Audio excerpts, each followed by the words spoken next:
You are now tuned in to the Edge Work Podcast with David Pagnotta, Dennis Bernstein, and Zack Bodenstein. Back once again on the Hammer Betting Network for the Edge Work Podcast with Dennis Bernstein and David Pagnotta. I'm Zack Bodenstein.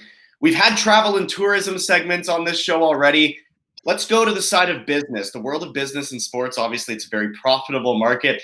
A Fanatics deal, DB, now to replace Adidas as the manufacturer for NHL jerseys. That starts in 2024. What are your takes on that? Because I think fans online aren't very happy about it. I don't know why, Zach. They're using the same materials. They're going to use the same factory in Quebec. I don't know. The fact that it's an F instead of Adidas on it, does it make it less valuable? I'm not a jersey honk, so don't get me wrong. So I'm not an expert in this field. But when I read that, and I read the CEO of Fanatics saying, this is an evolution, not a revolution. They're not going to really change any designs or anything. It's just a manufacturing process at this point. Dave, am I missing something here? But that's my take on it. Well, I mean, look, first of all, I don't know if you guys know this, but people on social media love to bitch and complain about everything. So I don't know if I'm breaking any news to anybody. I know that firsthand. Yes. Yeah, we definitely do. Look, I get the concerns because there have been some quality issues with material on regular stuff that Fanatics has sold over the years and has manufactured over the years. But like they make the MLB jerseys, just has a different logo on it, but they're the ones that manufacture those. So like Dennis said, they're going to be using the same place in Quebec, which is I'm in Montreal right now. They're going to be, maintaining the quality of the product. It's not going to I get the chirps and everything, and it's funny, but everybody needs to relax. I mean, you overreact over every little friggin' thing. This is a play that was in the works for a while.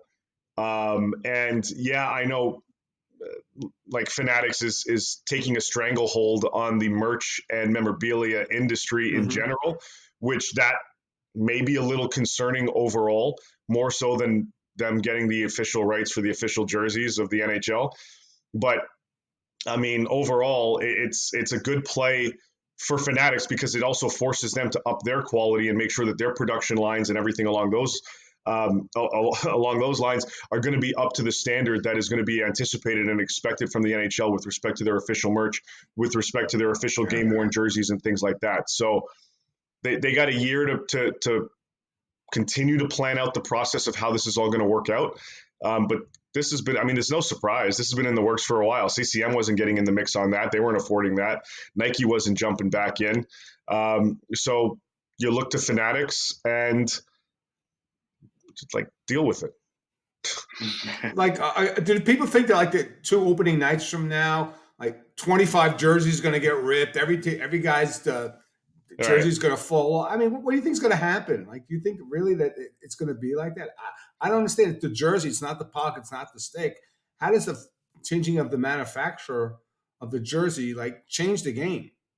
I don't get it. And I think today's point, the overarching issue is that people just love to complain and bitch without even knowing what the outcome's going to be. Right. Yeah. I give a lot of people credit that the memes and everything going around have been hilarious. Oh yeah, that's different, right? Exactly. That stuff has been great. That stuff has been funny.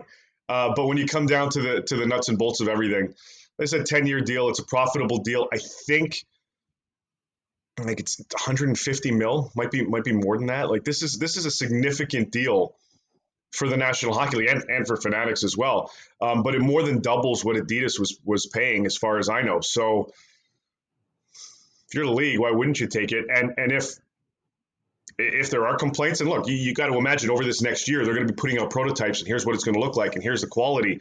Let's test this out. Let's get the league to test it out and the players and make sure everybody's on board with it. They've got a runway here to make sure that by September 2024, they're going to be able to be up to that standard. So I don't long run. I think it's a good play for the league. It's a good financial play for the league. Short term, I'll take the memes, but other than that, relax. Yeah, everyone relax. Money talks, boys. That's how it goes in this business. But I did see a rumor. I don't know if it's true, and either of you could jump in if it is or isn't. But I saw that they were going to cancel the reverse retro program because that was an Adidas thing. So I don't know if that's true. I hope it's not true, but that's what I saw. I think we'll see some new third jerseys and some modified third jerseys coming out once, and it might not be right away, it might not be in 24, 25, but I mean, eventually Fanatics is going to want to put a stamp on their own stuff. So, Yeah. At that, in that sense, I could see it. I don't know if it's part of the deal where the reverse retros were exclusive. If it gets rid of some of those freaking jerseys, then I don't mind. Some of them were great, but that Montreal Expos, I mean, they just gave it. Like, just put the Expo blue on it, and we'll call it a day. Let's grab a Molson, export, and end it.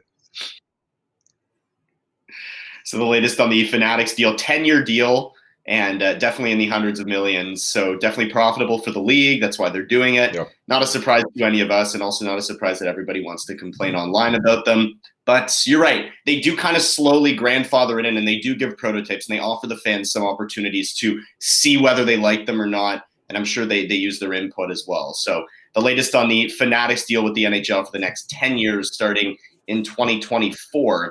Let's go back on the ice. DB, the LA Kings rolling right now, 8-0-2 in the last 10. They're not giving up many goals. They're scheduled relatively easy to end the year. That head-to-head game with the Golden Knights certainly going to turn some heads because they're only 2 points back of Vegas now for the division lead. How realistic in your mind is it that the LA Kings win the Pacific Division? They're 2 points out. Vegas has a game in hand, so yeah. Oh, no, actually, evening points. They can absolutely win the division. Plus, they have 2 games against Edmonton, and Edmonton's red hot. So the issue with the Pacific right now, everybody calls the West the JV. Well, if you watch the Pacific, all these teams are winning. Vegas is hot. The Kings are hot. I think the Oils have won 8 of 10. They can absolutely win the division. Now, it's a weird thing. Their schedule's been all jacked up. They played so many games in the first half of travel, and they were leading the league in games played, and now they're in the middle of a 4-day off stretch. So I asked Todd McClellan, is it good or bad? I mean, you're playing this well. Like, they're 8-0-2 at home, and they're in the midst of a homestand over the last 10. It's good and bad. Like, when you have such continuity and teams playing such connected hockey and playing great defense, you want to put the guys on the ice. The issue is his injuries now. Kevin Fiala hyperextended his knee. Sean Dursey had a concussion. They've been out for about 10 days now. And then in the last game against Calgary, Gabe Velarde hit the boards hard, came off the ice with 10 minutes to go, didn't return. So I think the injury factor here, it's probably better that they're off 4 days, but they can win. They're playing great defense, as you mentioned. I think it's 8 straight games. They've given up 2 goals or less. Zach, and if you watch this team in the first 25 games of the season, you never would have predicted that. Like, they were playing 9-8, 7-6, 6-5 games. And at some point, the light went on. And maybe it was the game where they got run out of the building in Buffalo and lost 6-0, gave up 6 in the third. Ever since then, they've played much better defense. Gavrikov, for coming in from Columbus, has been a godsend. He solidified the second pair with Matt Roy. They're getting really solid goaltending. And I know people say, Phoenix Copley, what can he do in the playoffs? The guy just wins games. Like, you look at his 1-loss record, it's like 24 and 2 or something like that. So yes, they can win. They have depth scoring. Here's the thing. When they're fully healthy and you could put Gabe Velarde and Kevin Fiala on your third line, you got a damn good offense. Yeah. And that's what this team has done. And I think it's been a revelation, but it's taken some getting used to for Kings fans because they've never really seen this offense. You have to go back to the championship team, Zach. I think they were 25th and 29th in scoring. This team just never scored. They struggled. Now, you got a guy like Carl Gunstrom on the fourth line getting 11 goals. And Arthur Kaliev can't even get on the ice some nights, and he's got 11 goals. So this is a team that can win the division and playing the best hockey. You're right about the schedule. Some of the soft touches on this homestand are gone, like the Columbuses of the world. Won't mention Vancouver because for some reason they can't beat Vancouver. They haven't beat Vancouver since 2017. They've lost 10 straight games, like 8 in regulation. But yes, they can win the division, but it's not going to be easy because none of these teams are losing. So maybe the formidable Boston Bruins, maybe they might have some competition in the Stanley Cup final when they actually get there like everybody thinks they will. But yeah, it's been a great season for LA. They're on a 107-point pace and could easily win the division with 11 games left in the schedule. Yeah. Yeah. And this team, and I've been talking about it for the last, week or so, excuse me, that they don't do what I just did. They don't choke. I mean, this team.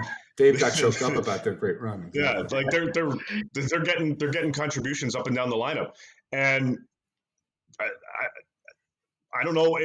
Honestly, DB, I don't know what happened here with the additions of Gavrikov and Korpisalo to make this team so much sounder defensively.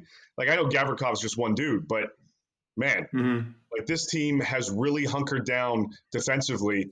And for a team that was all about offense, and now you're getting contributions from everybody, and Byfield's modifying his game a little bit, and he's contributing too. I mean, this team is very, very well rounded. And you look back to their, when they won the cups in 12 and 14. I mean, in 12 they were the 8th seed. In 14, I can't remember where they were, but they weren't at the top of the division. They were third place team both seasons. Yeah, right. They did not win. They weren't some great regular season team, but they weren't built for the regular season. Right. I'm not sure this team wasn't built for the regular season. We'll see how they do in the playoffs. But look, and remember, go back to last season in the playoffs. They lost in 7 to Edmonton. They didn't have Victor Arvidsson the entire series. Mm-hmm. So this team is again. You mentioned Byfield. Look, I'm going to say this right now, and I wrote it in my column for the fourth period. It's not fair to compare Quentin Byfield to Tim Stützle anymore. You can't worry about that anymore. One guy's on the verge of being a superstar. The other guy's trying to find his way. But Quentin's has a point a game in the last 10 games. He's got 10 goals. The thing with him is he's got 1 goal and 9 assists. You'd like to see more scoring. He's only got 3 goals in 41 games. And that's the part of the beauty of this team is that normally, and I asked McClellan this, normally a guy with 3 goals in 41 games would not be on your top 6 or maybe on your top 9 because of the depth of this lineup, because he has that solid second line with Arvidsson, Moore, and Deneau, and I mentioned the guys on the third line. You can put Byfield with Kempe and Kopitar. He can learn the game. He is getting better. There is progression in the game. All the other things that he needs to do, he's checked those boxes. He's playing better defense. He's not making bad mistakes. He's aggressive on the forecheck. He's being a little bit more physical. But the last part of his game is goal scoring, and it's just not there. He doesn't shoot. I don't even know what type of offensive player he'll be. But if you're concerned about that, there is players on this team that he can look at and say, okay, I can be like this guy. 2 guys, Velarde and Kempe, both came up as centers. And they were miscast in those roles. And once they got on the wing, they found their games. They started scoring goals. Kempe's got like 35 goals. So Quentin on left wing right now, and ultimately his destiny may not be on the left wing because they keep talking about maybe a move back to center at some point. But on left wing, he could see that playing with these really, really good players and part of a winning scheme, it's worked. Not to the extent of goal scoring, but again, it's not about his particular numbers. It's about how well this team is playing. It just works. They are deep up front. They're a little bit challenged on the third pair. That's still an adventure with guys like Sean Walker and Alex Edler and Sean Dursey when he's healthy and Jordan Spence. But again, this team is a complete team. It's not a mirage. And maybe because they play at 10:30 Eastern, not a lot of people paying attention, or the beginning of the season, they weren't picked to do much. But right now, when you're on pace for 106 points, that's a damn good team, Zach. Yep. Things have really turned around, especially everybody thought Philip Deneau was overpaid. But think about what he's brought to this team, and it kind of all started with him when you're talking about the turnaround of the Kings. By the way, I remember that 2012 run, Dave. 16-4 the LA Kings went. Yeah. You remember that? That was crazy. Thinking about that now, like you wouldn't see that again. Boston may do it this year, but I hate saying teams are supposed to dominate like that because that is not supposed to happen ever. No. And the way that this team is structured, depending on how their matchups are going to be, I mean, if they finish first in the division, that's an opportunity to play Seattle or Winnipeg, maybe Nashville. It's probably going to be Seattle or Winnipeg. Yeah. I'll take this Kings lineup versus either of those two. I'll take it. Mm-hmm. So I don't like they may be a favorable type of match. Now, the second round, you're going to play either Vegas or Edmonton. So you're dealing with either Jonathan Quick revenge style or you're dealing with Connor McDavid and Leon Draisaitl, which, look, again, as DB mentioned, you saw last season. We did so, or I think, Dennis, you did most of that first round. Yeah, I did all of it. Yeah. Yeah, like they were a win away from moving on to the second round and kicking Edmonton out. And they're a much better team this year. So I'm not discounting anything, especially in this Western Conference. Anything's possible. And if the Kings go on a streak here and somehow make their way to the final, I'm not going to be shocked. Colorado isn't even expected to get Landeskog back too, so that kind of opens the path a little bit. West is wide open, as is the East. Technically, everybody could beat anybody, so we can always talk about that. One of the Boston, maybe. It's going to be, I mean, it's their cup to lose at this point. DB always says it. Who's beating them 4 out of 7? Yeah. I don't know. I don't know who it will be. Might not be Toronto, but that's the team we're going to talk about next. 2-2-1 in their last 5. But the analytics haven't been very pretty, Dave. Are they tampering us? Are they just screwing with us? Is there actually cause for concern with the Leafs right now? Tampa's screwing with us too. I was just at the game last night in Montreal and they lost to the Habs. I don't know what the hell that was about. Bad effort there. But with Toronto, I think they're just in a little funk right now. And the Leafs and every team really has this period in the season. And usually it's 2 or 3 little spurts. Sometimes it's extended, but you go through a little bit of a lull and you're not getting the contributions from everybody up and down the lineup. Everyone's kind of struggling. Everyone's kind of going through the motions. You're at a point in the season where, you're at the 70 game mark. It's a freaking long year. And you're just like, all right, let's just get this over with. Let's just get this over with. Yeah. Now, I don't think anybody expected the Islanders, especially to spank them 7-2. But maybe sometimes you need a little bit of that wake-up call. And maybe that's what the Leafs got the other night against the Isles. Good win for the Islanders, because they needed those points, certainly, to keep their playoff hopes going, and I think they're going to be okay. But yeah, the Leafs needed a bit of a jolt, and this might be the one. I was talking to Dennis. We were texting last week during one of the games, and it's funny how things played out. But I was chirping Austin Matthews a little bit. I was going, look, I'm looking at this guy's numbers. I'm looking at his goal scoring. I'm looking at his point production. He's on pace for 84, 85 points at the time. And he's looking for big money on his next contract. I'm thinking to myself, man, this guy needs to step up here. If he wants, he had 106 points last year in 73 games. He's going to be in the 80s this year. Can he push himself into the 90s to get that conversation going again in the offseason with 1 year left on his deal to at least start that process? If he wants those big numbers like 12, 13, 14 million, you got to be that 100-point, 40, 50, 60 goal guy.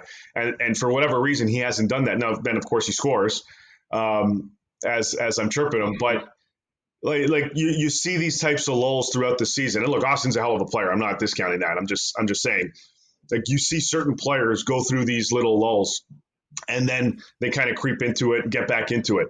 I'm waiting to see if this game against the Islanders is that little slap in the butt that this team kind of needs to give them that little pep in their step to get going again, because you can't really take days off, especially now. You may have a decent enough few-point lead on Tampa, and fortuitous that they lost 2 to the Habs. But you can't take your foot off the gas at this point in the season anymore. But wait, here's why Austin has to produce. And it's not what you think. It's not because of the money. Here's why. Do you think he wants to go into next season, not signed, and get questioned every single time, after every single availability about his contract? Do you think he wants that next year? That would be my motivation. I don't want 20 questions about my contract after every game from the media. That's why I want to score. That's why I wanted the contract extension. I get the money no matter what. Yeah. But I don't want. It's going to be a Zoom next. Imagine if it gets to the All-Star game and he's in it playing in Toronto and he's not signed. Like, what's going to happen? It's going to be brutal. Attention. Like it's going to be. Nylander too. It's going to be brutal. Now, yeah. Now, with respect to the team, look, they played a desperate team last night, and that's what happens sometimes because you can talk about how I don't know. Boston hasn't played a game of consequence since American Thanksgiving, November. No. Like, it's meaningless. Like the Leafs and Tampa know they're going 6 or 7 games. They know it. Like, so you got to stay away from injuries. Now, you talk about playing desperate and stuff like that. The other team in the race that we could talk about, I don't know what Florida was thinking about last night, but they weren't thinking about winning. And so when you see these teams on the outside looking in and doing this little dance, the wild card, now you see why they're wild card teams. Because when you expect them to win, hello, Buffalo. Good night. Actually, good night, Buffalo, after last night. They don't win. That's the thing. You can't rely on these teams, Zach. So from a betting perspective, you really got to watch these teams because you can't. Who can you trust? You can't trust Washington. What did they do last night? Like, you thought 7-6 at home to Columbus? Like, all these teams, there's a lot more flaws on the wild card teams than there are in the top 3 in each division. I think that's the big differentiator, that there's a significant gap. So when you're looking for maybe an underdog in the first round coming out of wild card, I don't see it. I really don't see it. These teams are kind of crawling to the finish line to get there. I mean, Florida got hot, but when you watch last night, I'm like, okay, well, what were they thinking last night? Because it's not like they went to Vancouver, Toronto, and partied all night the night before. They were in Philadelphia. The cheesesteak coma. Maybe. It's possible. But you're absolutely right. How do you trust Florida? How do you trust Pittsburgh? It seems like one of those teams is going to get in as wild card 2. And then you got to go against Boston. That might be, like Daryl Sutter said last year, just a waste of 10 days or 8 days, whatever he said. Because neither of the teams is convincing. Tristan Jarry can't stop a puck. Florida's got their Florida problems. It just seems like, it might be a waste of those 8 to 10 days in the first round against Boston. And then when you go ahead, Dave. It's going to be tough regardless. And I think like the way Florida's playing yesterday notwithstanding, I can see them squeezing in. And for that franchise, for that team, after what they did last year, just getting into the playoffs based on how the season's performed and some of the injuries they had to deal with might be a success. You're going to get bounced probably in 4 or 5 games, but just getting back in there is a success, even from a market standpoint, to prove to everybody in that market that, hey, we're still a good team. We're still a good team. We had a bit of a rough patch this year. We're going to fix it for next year, but we had all these struggles and we still made the playoffs. So let's fix some things and let's build some momentum going in for next season. Pittsburgh, you missed the playoffs? I think we're going to see some pretty decent changes there. And I'm not talking about the big 3, but I'm talking about the future of Ron Hextall as GM. You mentioned Jarry. He's a free agent. Is he going to be their goalie next season? Are they going to go after a Demko or a Gibson or something else? I'm really curious to see what happens with Pittsburgh if they miss the playoffs, because that with the new ownership group with Fenway there, the mandate was keep contending. You miss the playoffs? Mm-hmm. I don't know. That's not contending. No, that's on my check. That's not contending. No, hold on. Let me. And back. Yeah, you're right. It's not contending. Let me go back to Florida for a second. Alex Line played last night in net. All right. And didn't play well. They have 11 games left. I got to think Bobrovsky's got to play all 11. And so if they get to the postseason, he's going to be exhausted from not even physically, but from the stress of having to play these must-win games for them to get in the playoffs. But you can't put Alex Line back in the back. And that's the thing with Spencer White, which is unfortunate. You have one goalie going down the stretch, and that's going to tax him. So you got to watch out. I might be bidding overs the last 5 or 6 games of the year for Florida, because this guy's going to be exhausted physically and mentally probably. So even if they get in, like you said, Zach, if they got in as the 8th seed, yeah, you're right. It might be Bruins in 3. That's how bad it would be. Yeah, Florida can really score, but again, they might have to rely on Bob. We hope everything's okay with Spencer Knight and the player assistance program right now, but that kind of does put Florida in a bit of a pickle here down the stretch. That said, though, Pittsburgh with that core, they've done it before. Can they get in, make something happen? Doesn't really look like they're picking up that momentum, at least at the most important time of the year right now. So the Florida Panthers obviously looking like they have the upper hand over the Pittsburgh Penguins. Do you guys have any Eastern Conference, Western Conference final predictions right now? Which teams would match up for the right to go to the Stanley Cup? A little bit early. Things are kind of shaping up in the West now after we figured the East was all set up. But Dave, are you looking at any conference final matchups that you're at least hoping for, looking forward to? Well, Boston in the East. Yeah. Going on a limb. Wow. Big limb there. Wow. I think it would be. I mean, look, Boston versus either the Devils or Rangers for me would be exciting. Really, really exciting. I think if the league's looking at it and you're just basing it on potential this and eyeballs, Boston, New York would be huge. Would be absolutely huge for the league, and I could see it. Like I know the Rangers have had some ups and downs here. I'm not buying Carolina in terms of getting out of the second round. First depends on matchup. Even that might be tricky.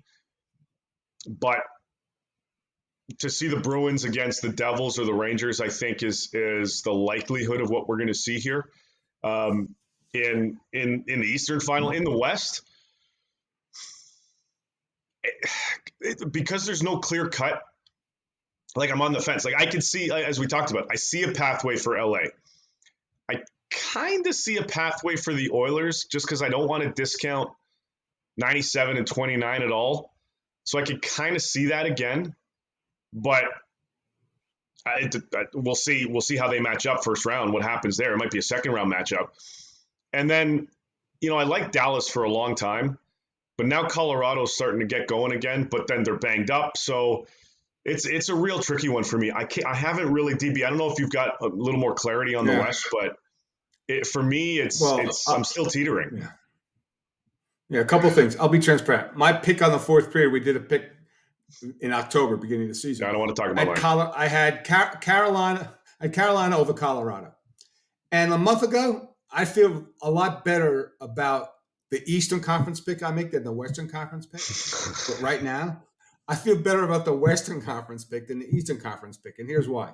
The worst thing for Carolina would be if the Devils won the division, because that would set them up against the Rangers in the first round. And despite them winning last night at Madison Square Garden, that's not a good matchup. That gets them at one. And I just, the offense isn't there.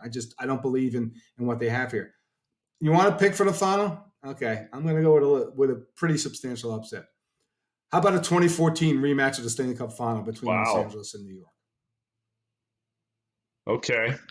It's not great for your wishes of close travel, but I mean, that'll be a fun one. But that's easy travel. That's easy travel. I don't care about the close. Just get us there, one flight. No, none of this BS like last year. It wasn't Tampa, Denver, where Dave had to go to take an Uber to Orlando to fly to Denver or whatever. So yeah, see, LA, New York, travel wise is great. Plus the home team here. So, and those teams could be.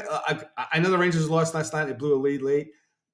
There's a lot of star power on that team. Yeah, I think they could take out the. If it's Rangers, Bruins, Eastern Conference Final. First of all, the ratings will be fantastic. Oh yeah, and it'll be great hockey because you'll have like stars all over the ice. That would be fantastic. Not to diminish what Carolina and Jersey, because you can't count that amount as well, would do. But that would be quite a matchup. And the Rangers over the last couple of games, notwithstanding last night's loss to Carolina, they look really good as well. So I'll say L.A., New York, because I'm being a little selfish.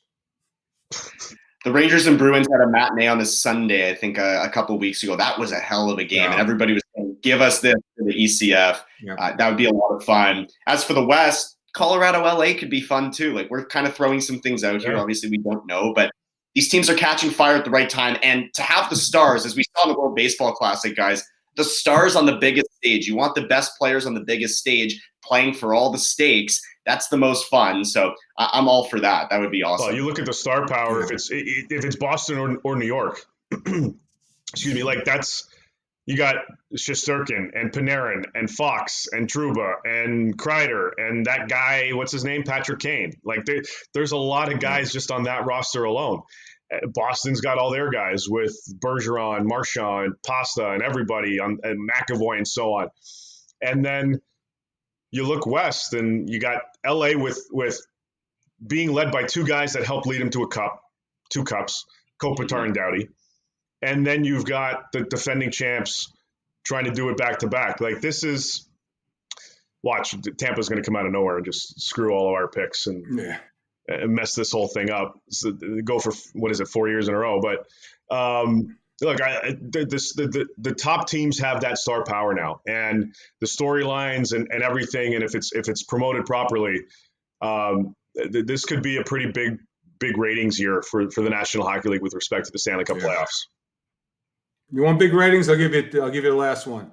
Connor McDavid playing Stanley Cup playoff hockey at Madison Square Garden. Yeah, people tune. I'm pretty sure people tune in to see that.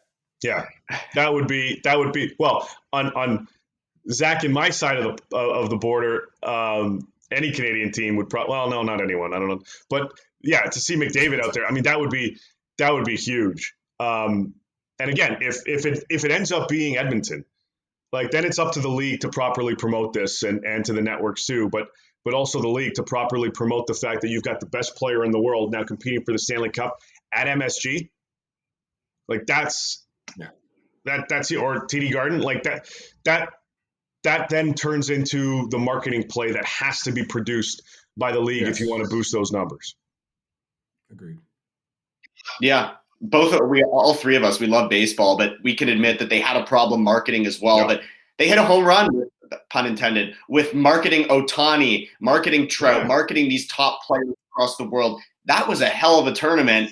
And I think that's something that every single sports league, regardless of how much more popular they are than MLB or whatever across the world, the numbers speak for themselves, how well they did, how all the TVs were tuned in across the world to watch all these games on the biggest stage. Again, the biggest players with the biggest stakes, and they marketed it perfectly. Yep. So that's something I'd love to see the NHL do with the Stanley Cup and the World Cup of hockey. They got a little fortunate at the end there. Ohtani versus Trout last out.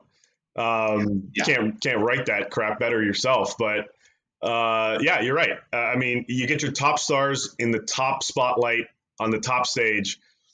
You have to invest in it, because it's not just for these ratings now to make everything look good. It's also for the future of the game. Let's get some more people involved, and let's get some more fans engaged into the sport. And that's how you do it with your top stars. And to sell more Fanatics jerseys. Right. Merch in general. It's all about the money, guys. All right. That is it for the latest episode of the Edgework Podcast. Check us out on YouTube, Spotify, and you can also look at our best bets on YouTube and Spotify as well at Edgework, and check out everything on the Hammer Betting Network. For David Pagnotta and Dennis Bernstein, I'm Zack Bodenstein. Have a great day.